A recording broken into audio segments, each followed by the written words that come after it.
Hello, everyone. It's everyone's favorite YouTube pal, Disembodied Pair of Hands. And I'm gonna do like a stream of consciousness thing, and it's called Things I Think Will Be Different After Emmy Takes Over the D&D campaign. Kind of like a time capsule thing. I'll probably release it in a year. I'll probably show it to Emmy first in case there's some weird spoiler-y thing, even though I don't think anything's really a spoiler, even where the campaign is currently, but we'll see. These are in no particular order. I think some of these are a bit reaches, it's a fun theory thing. I'm gonna see if I can get everyone else to do a time capsule. I don't know what they should do though. So the first one is we have pre-made dungeons, maybe at least one. Now I like Roll20. That might be a bit of an overstatement, but I'm patient with Roll20, and I like getting things that look cool. Let me pull it up. My computer's gonna. Hopefully, you can't hear my computer screaming at me. I did a couple of test runs, but let me see. Hopefully, you guys can see it good.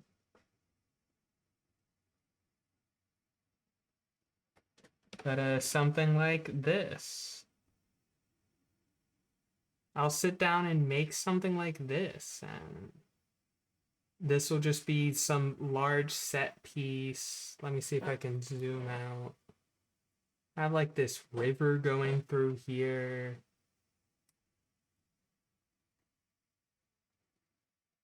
I'll make something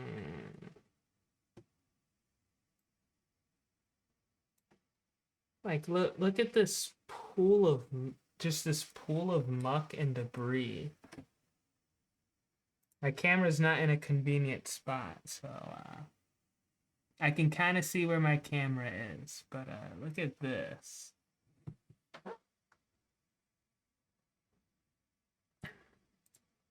And we also have from the very first D&D campaign. I forgot this was one of those encounters that like pissed the party off. And I remember why. But yeah, but before I go on that tangent, look at this. It's like this salt rock, everything. We have the different layers of this pool. This is like supposed to look more steep.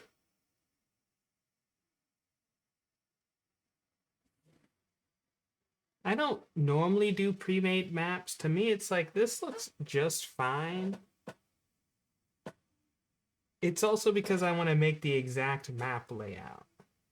But I think Emmy will be more compromising. I think Emmy doesn't want to wrestle with Roll20 to get things like this working. Because when you do something wrong, it can be hard to edit, especially since Roll20 doesn't. The undo key is a suggestion that Roll20 will only sometimes follow.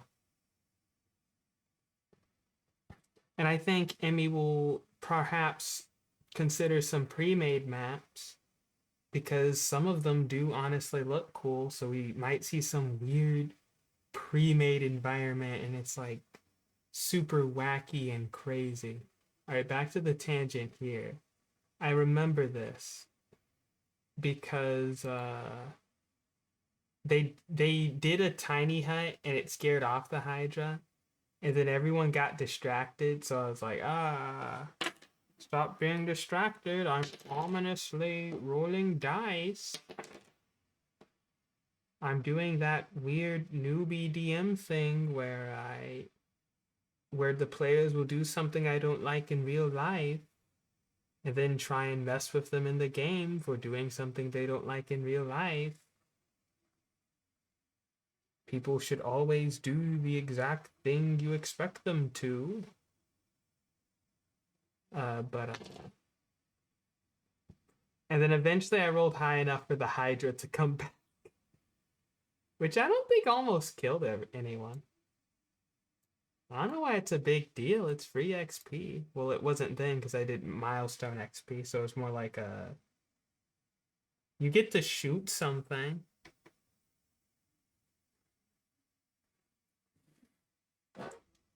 Nothing is ever my fault. But yeah, look at this. And imagine the time you could save by just having an AI make this. Or better yet, some person who's not you.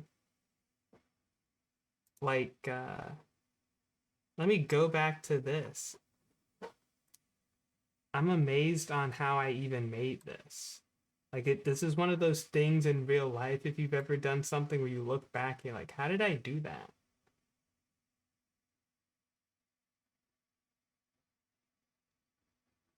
The next one, I'm going to actually exit out of these and make my computer happier.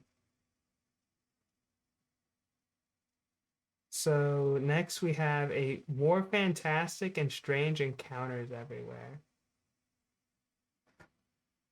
Uh, so I'll make encounters and I'm like super bureaucratic. Like this is an example of an interaction. And he's like, all right, so the Loxodon, they're at Barrel, they're at a cliffside, right? You can't just go down to the water unless you go to the docks. The rest of it is cliffside. So there should be like just this hotel and it's overlooking the cliffside. And I'm like, so where you and I look out a window and see trees and you're like, oh, this is beautiful. This is beautiful and natural.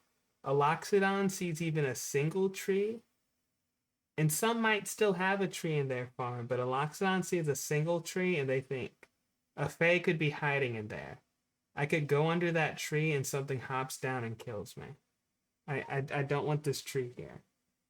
I don't want trees plural. Something could climb up this cliffside, go through the window, and stab people.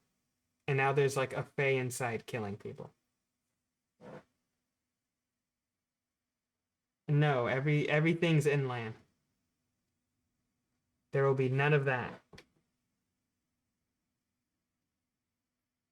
I'll make a character and there'll be some bazillions of background detail and oh that's on the end of the list actually. I'll talk about it because it's a slightly different subject, but I'll say this first. I think Emmy, you're going to walk around and there's just going to be a goblin family and they're the flipping goblin troop or whatever, and they're going to be in the middle of like the Drake lands or Valia or something, and they'll be someplace weird, but who cares? They're there. They're gonna do flips for you. It's gonna show off a part of the world. You're gonna see someone, a tabaxi, just in some random place. You're gonna see some dwarves. You're gonna learn about this dwarven outpost that's on the other side of the world. I think Emmy's going to cook a lot of stuff and be really excited to show it off. And I think we're gonna see a lot of it, and I think a lot of it's going to be weird. And I'm not even saying it's all gonna be, or even some of it's gonna be like out of place or something. I mean, like it's gonna be Emmy's own thing. You're gonna go back to Fort Dominus, and there'll be a lot of humans and elves still, but then there'll be an important character named John the Kobold, Jon Snow Kobold, and he's like dual wielding two long swords. And it's like the a clan made of kobolds, and mysteriously enough, the Dragonborn have never been able to defeat these kobolds, or they proved themselves, and now they fight side by side. And there's gonna be a whole song and dance and fun little story for with them, and then there's gonna be a dog that sings, and they're gonna do a duet with mini ears. I also put here. I feel like I already explained this part. A more racially diverse ever claimed. I think I explained that. The singing dog. And there's going to be a tiefling bard behind them. And it's going to be like when the author has like a character they voice in a TV show and they're just wacky. The associates will be much more involved. This actually is a very sensible progression because if uh, I should probably say when this time capsule is. This is 11/14/2024. The last session was the party getting ambushed by like a blood willow, a ton of undead.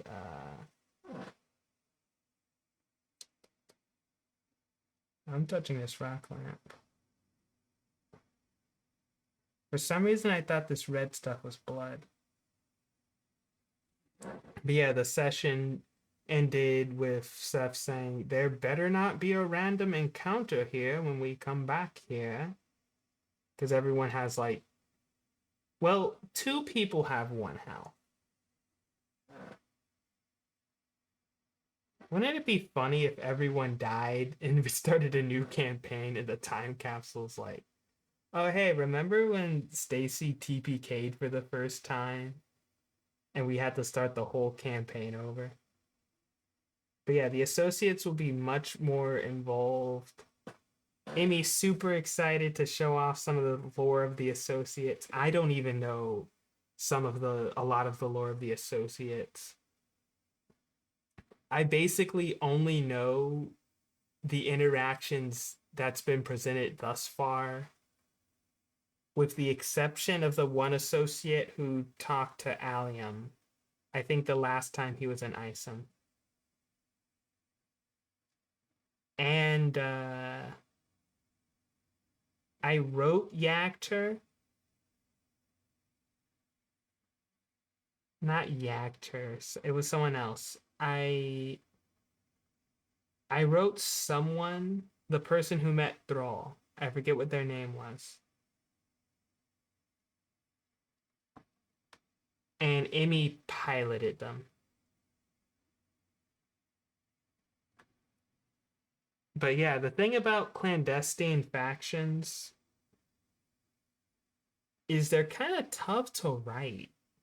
At least like if they're not necessarily friendly to the party, because you want them to be involved and findable sometimes. But you don't want them to be stupid. So then you're playing your adventurers like, yeah, I blow things up just on a whim, and especially in my campaigns where adventurers are a known phenomenon. So you're not the first person to go around blowing everything up on a whim. And then you're a bunch of secret people. Another example is the people Mizuchi was involved with, the Yuan Tai. They had some really good infosec. Let me tell you, there were like two or three of the guys. If the party actually went to their hideout and attacked them, even with the Iron Golem, they're kind of screwed. Like the Iron Golem's the only reason they stand a chance. But they made it work. But the associates are getting a lot closer with the party in their own kind of way. And I think it's going to make a lot of sense for them to be more involved. And I think Emmy's going to find a lot of fun things to do with them. There's going to be at least one or two things where it's like, oh, you know this weird thing that happened? Well, if you investigated or thought about it more, it was actually the associates. And that is why your favorite character, John the Kobold, died. But they didn't actually really die because he's a changeling, pretending to be a kobold with a special celestial thing that lets him turn to a small sized creature. Known as John the Kobold, specifically. And then you find later just a tiara and you put it on and you become John the Kobold. And that's one of the last and most powerful items you find. No more maiming in either direction. Maiming, I promise maiming is a lot less arcane than it actually sounds. Uh, Now what really made me like maiming as a concept is in the campaign before this one, the Wonder and Confoundment campaign, the one with the Yuan Tai. Brog was fighting a Cyclops. Not a Cyclops, a half ogress. Brumac was her name. They started running away, and Brumac was like, "Oh, you break Brumac's heart." When I made Brumac, I was like, Brog is not going to fall in love with this character. But Brog will. We already know Brog will. So Brog hit Brumac and got a lucky crit and maimed her, and she was maimed for the next combat. And it was awesome to have like a recurring character. It's like, you cut my arm off. Or for you, the party member, to come back with a grudge like that. I also like it because it discourages party members from yo-yoing. It can definitely make a bad situation worse, but I also like, oh, you got hit so hard this adventure that you need a break. You need to take a week break to heal. I think that feels cool. I think it's fun to imagine what your party does while they're waiting for one or more of them to heal. And I also think Emmy's not going to be sure what to do with that. I might write something on that. In the background, I've been writing like these articles just called Robostats.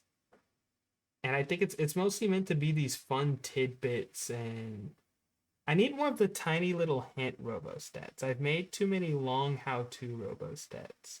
I think it was supposed to be like a fun little like hint pop-ups, but they're like weird things to try, like try putting in John the Kobold.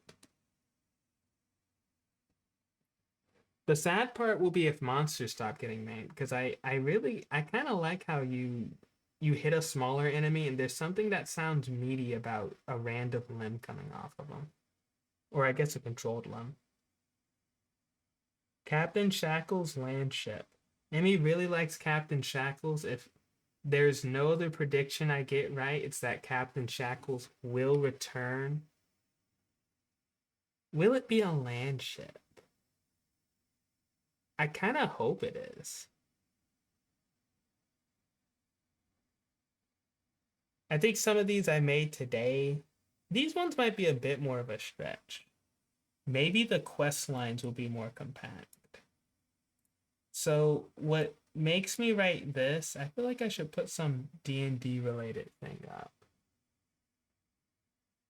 I might put my icons up, but I feel like there's a spoiler and I'm only going to realize it. And I don't want to re-record this video because there's not really a script. Maybe the quest lines will be more compact. Quest lines, quest lines, quest lines. So the whole arc with Woundkeeper and Ison and everything, that was like super long. And I feel like there's like dozens of ways that could have went. As a DM, I kind of just toss a bunch of things out there. I would describe myself as the setting, more of the setting person, the setting builder, more than the storyteller. The players are the storytellers. The players combined with the setting, combined with me, combined with the polyhedral shapes.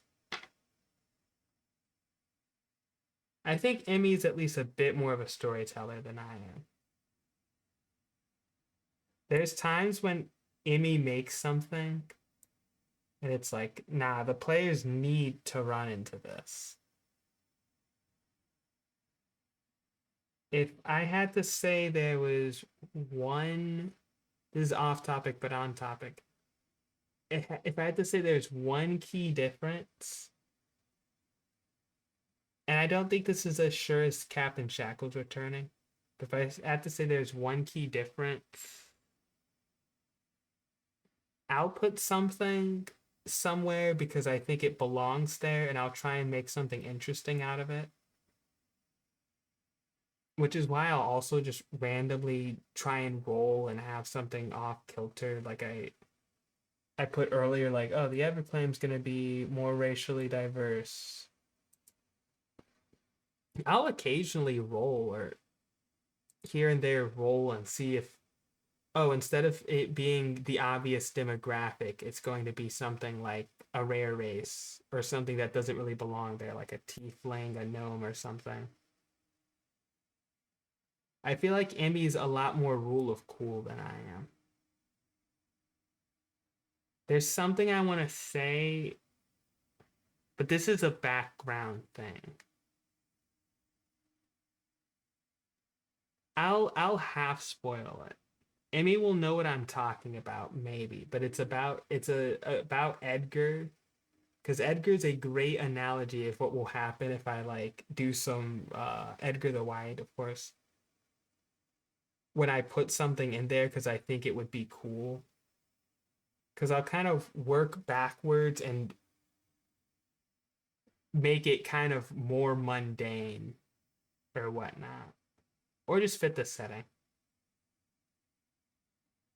But where are we? Maybe the quest lines would be more compact.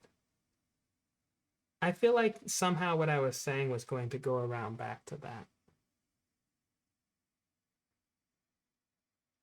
What was it? We were talking about Edgar. The difference between me and Emmy. I think Emmy does more rule of cool. I think I'll put something there because I think it would be there and then try and make it cool later. Oh well, whatever. So I think, oh yeah, I was talking about Emmy being more of a storyteller. I think things will still be pretty open and pretty open-ended, but I feel like there'll be a slight more emphasis on purpose or otherwise towards how you do something rather than what you do. There'll still be plenty of what you do, but it'll be a bit more of a strict and obvious thing. Do you want to kill this guy, not kill this guy, or some D&D esque third option? Do you want to raid over here or not raid over here, or some D&D esque third option? Those add up. I'm being literal with the binary choices, but those add up. If you see at the end of the whole arc with Ison. So I think quest lines will have a more dug out path through them and will be more compact. I think Emmy will, to use civilization's terms, build tall. There'll be some smaller things like what Emmy did with Captain Shackles, but I also think the bigger things will be. This might be more of a stretch, I guess. The bigger things will be a bit more in debt, and their indebtedness will be more obvious. Streamlined combat. This one's pretty simple. I'll be less rambly with this one. I don't think Emmy likes combat. And I don't mean like, and this predates the, oh, the turns are taking too long thing. This predates that because it was some game and Emmy was explaining to me that they tolerate the combat of this turn-based game because there's other things they like about it and there's cool things about there's specific things the turn-based combat does. I spent half of this video staring at myself making this finger gesture.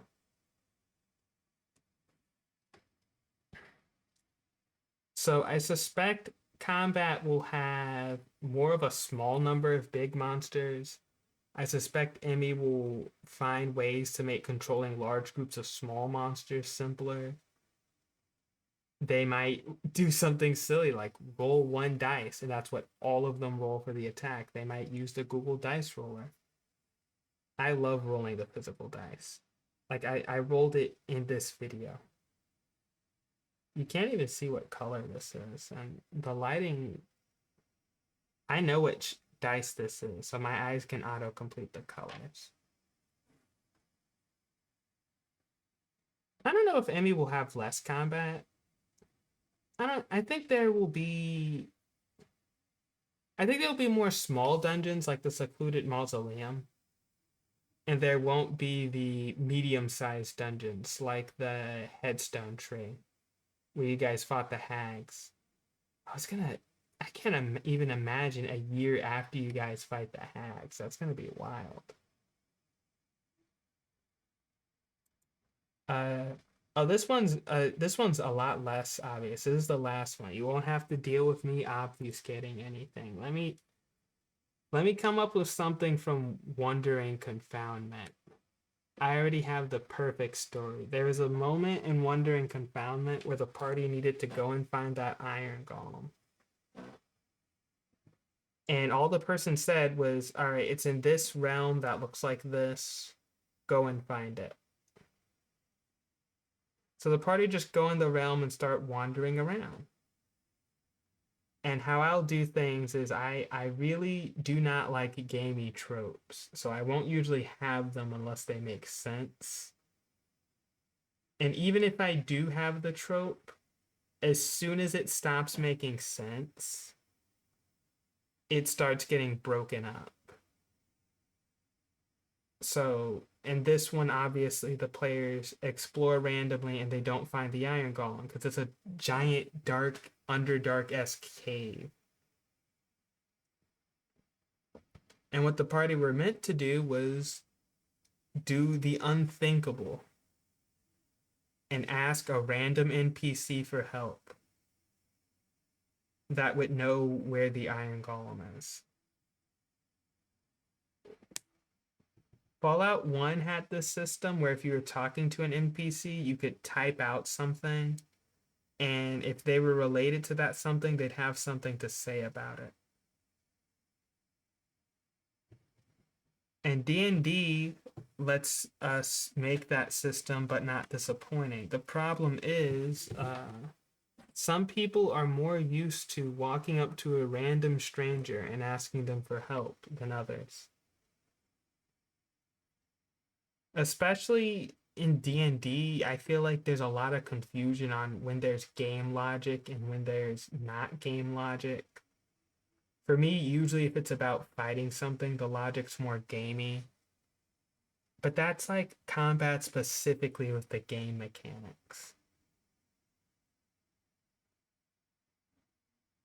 Emmy would be explaining this to you mid-session and more concisely instead of after the session already happened. Emmy would laugh at you guys and say, you know, you can like ask someone for help, right? You don't have to wander this dark cave. Of course that's not going to make you find it.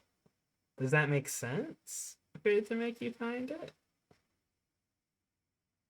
Ask a little guy. Go in the tavern and start questioning people. Do like when Warstack breaks into the place and breaks someone's fingers, or just be polite or something. You know how the bounty board says find Kobold John? Well, like you saw a kobold walking around, eyeing you, looking suspicious. I bet he knows something about Kobold John. Oh, it's just a random kobold. Not every kobold knows each other. Roll in, and as the person says that, Emmy says, roll insight. Without you having to say roll insight. I am very happy to let the party get like misconceptions on things. There's like a grace period where if I say, oh, you found a broken bicycle. Kobold John rode this bicycle. And then if 5 seconds later you said, oh, some random kobold was riding this bicycle. I think it was Missy, the kobold we met earlier, where I will correct you and say, no, that was Kobold John. Then you make it to next session and say that exact same thing. And I won't correct you. And you mess up the quest because you beat up Missy for stealing someone's bike or something.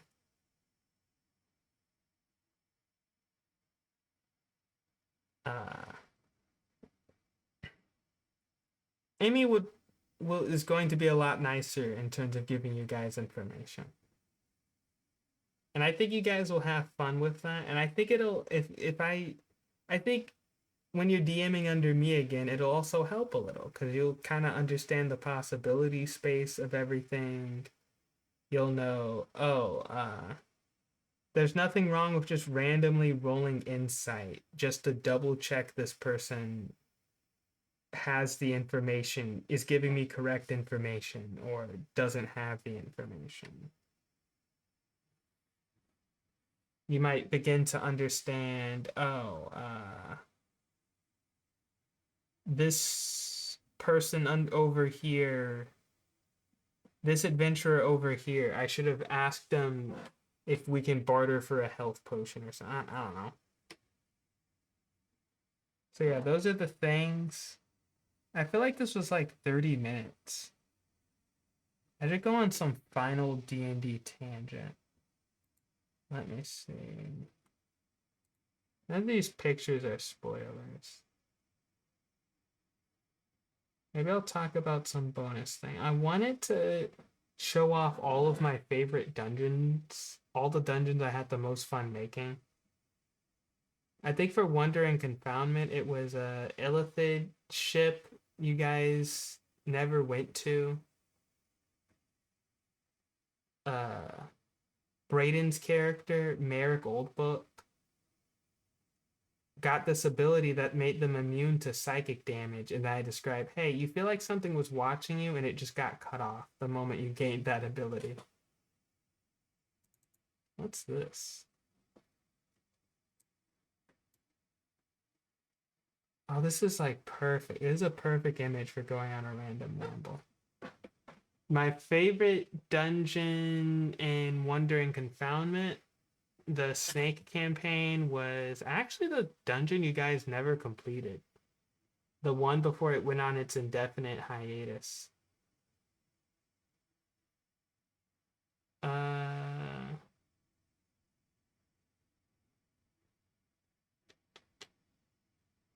I'm trying to think of what to say about it. It was just fun to make. I like the way that dungeon visually turned out. Oh, that's why I'm going on these tangents because there's one last one. No more letters for enemies. My favorite dungeon in this campaign, by the way, is the Hag dungeon. I think the funnest dungeons to make, both in terms of layout and design encounters for, are dungeons where like the dungeon's living in one way or another. Like someone's actively running the dungeon or the dungeon's running itself. So you have like the hags kind of puppeteering everything behind the scenes. Or they've made all these like nefarious traps. So the exploration part becomes important. Like casting detect magic to maybe see a magical trap or find traps. Or trying to guess what part of the dungeon is the trap and what isn't. In addition to the combat.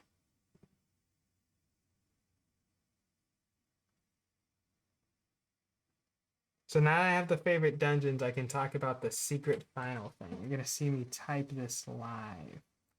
And this is no more letter tokens. The reason I have tokens, you know, enemies or whatever, I'll put this on the big screen just for fun. The reason I have that, the light might balance, who knows?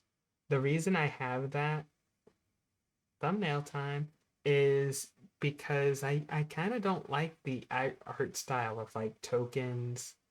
It's just a dude standing there with like a sword, like huh, and then everyone's making that same pose, and everyone looks exactly the same. Something about the letters for some reason just looks. I can bring up a scene while I talk. Something about that looks a lot nicer to me, even when you have a bunch of enemies out. And the phrase I like to use is it demands you imagine something better. But I do also feel like there's a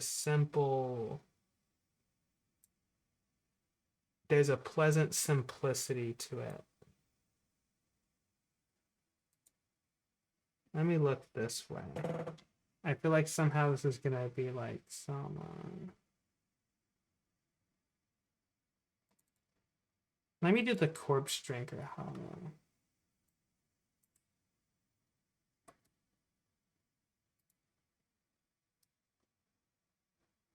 Let me find a space where I didn't delete a lot of everything.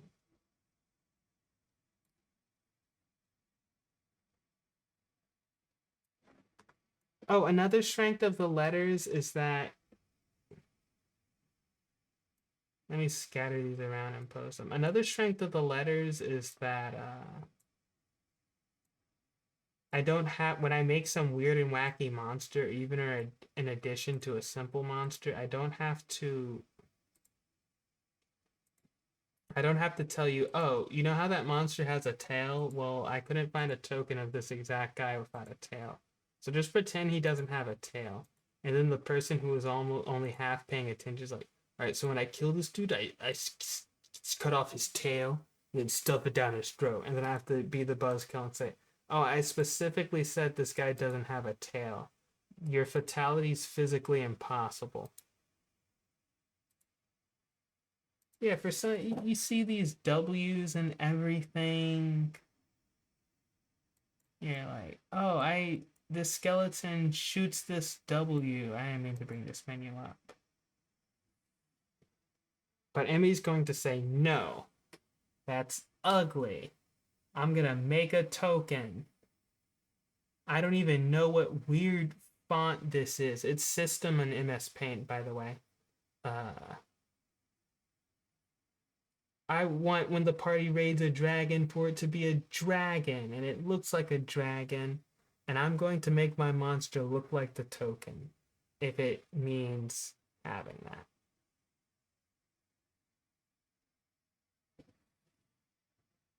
All right, I bet I could find one, and I'll look for one in a different campaign. Then I like how I'm saying let you go, like you have to watch the whole video in one sitting.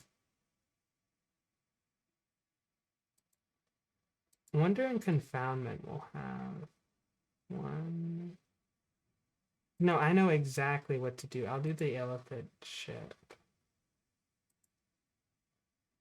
I've thought of reusing some of these old dungeons and like one shots or whatever, ones you've never been through. I think it would be a funny way of cheating to like, oh, I'm gonna go back to this video and look through the dungeons. But I'm also thinking in Shrek's voice, like that'll ever happen.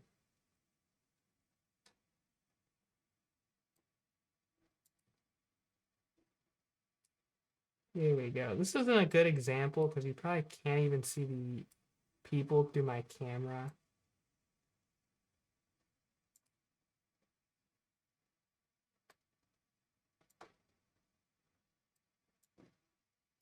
Let's put it on the big screen. For some reason, these letters that I think are supposed to be like drow thralls for the Illithid both like capture my imagination. Like look how haphazardly they're scattered about. I think I'm also used to Dwarf Fortress, at least watching people play it. Watch Krug Smash on YouTube. But like I don't know what it is about the letters that tokens don't get across. I'm not gonna place tokens because once again you probably can't see this that well, but you know what? Good. You can't see this dungeon if I reuse it. Go away.